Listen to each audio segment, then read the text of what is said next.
Hey YouTube, I want to share something with you for you quad RC guys, uh, especially the new guys, people who are new to the hobby. And this is coming from another new guy. Sometimes, you know, now I'm getting all philosophical.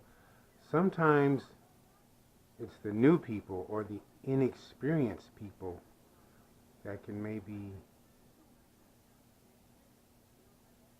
teach you something, or I guess we teach ourselves as we go. Okay, I'm done with the philosophical stuff, man. I'm just trying to help out. I'm a lazy person. I don't do a lot of maintenance due diligence as I should. If you're in the quads, you know you take batteries, you take double A's, you take triple A's, you do all this stuff. I'm the kind of person, I don't empty out my controllers. I keep the batteries in my controllers far too long. That's not good because we all know batteries leak. I have it on good authority that Energizer batteries don't leak. They may not be the best battery, but a buddy of mine who I highly respect, who would not lie to me, he's actually a sort of a broadcaster of a radio and online show. He swears by ever-ready energizers for one reason. He's stored those batteries in various devices for extremely long periods of time, and they did not leak, whereas every other battery, including Duracell, leaked. So I need to probably pay attention to that, and I actually told myself last week I'm going to empty out all my controllers, put those batteries in the bag, and buy new batteries, and just use the new batteries when I fly, instead of just keeping everything, with batteries in them. Plus, controllers that take only 4 double A's as opposed to 6 double A's, I've gotten very lazy, and I cut the balance cord off of all of the toy chargers that we get, and I solder the balance cord to the controller, and I've just been using the 2-cell batteries for the 4 battery controllers. And I don't even use a buck converter, which I asked people online, is that a bad idea or can I get away with it? And I'm still waiting for an answer. I really would appreciate if you guys know more than me, let me know. Anyway, the reason for this video. This is something else that I highly recommend you start doing.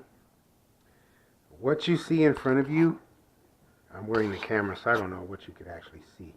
But what you see in front of you is, never mind the JJRC. That just means trash. Anyway, never mind the JJRC. But this is a 2-cell battery. I used to call these the Tarantula battery, okay? The X6 Tarantula battery, or, this is basically the battery that you're going to see as you kind of step up from your toy grade 1 cells into bigger 2 cells, and then, you go on to brushless and whatever. Anyway, what I want you to see is the silicone wire that comes on these batteries, they tend to crack and they tend to give. I used to put hot glue on them. I used to put electrical tape on them, okay? I think it's a good idea. If you're in the quads, you have a battery, 2-cell, even if it's brand spanking new, never used. If you can spare that battery for a day, you'll be really doing yourself a favor. If you take this is liquid tape, okay? Just take the liquid tape and sort of saturate the creases or the elbows, or what you might want to call the armpits or whatever. The section where the positive and negative leads actually come out of the battery. I think it's a very good idea. Take some liquid tape, and saturate those corners, and then let it dry for a day before you even attempt to use the battery.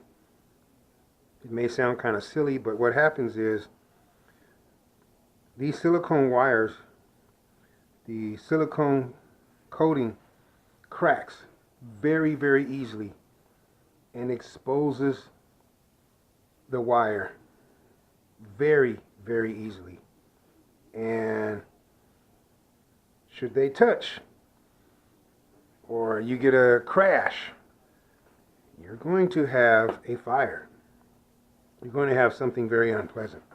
So that little 2 seconds of maintenance could actually save your quad. Literally, maybe even save your home, man. You never know.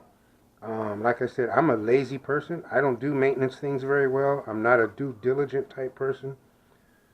So maybe I'm making this video for my own benefit, because I need to do this myself. When you have spare time and you got batteries laying around, man, just take a little liquid tape, do that, let them dry, and just give yourself a little extra peace of mind, you know. Because you know how these LIPOs are. Like I said, they spontaneously combust. They take your credit information. They kidnap your kids. They will forge your signature. They bounce checks. These things have been found at various strip clubs with phony IDs, passing counterfeit.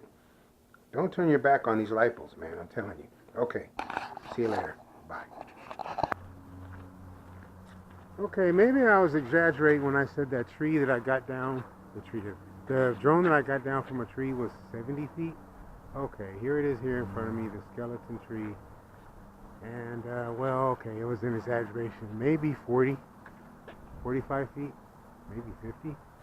Anyway, here's the row of palm trees that took my quad. And the quad must have been perched up on top of there, because inside this bundle of junk is where I found my battery. I mean, where I found my quad, not my battery. Alright, later.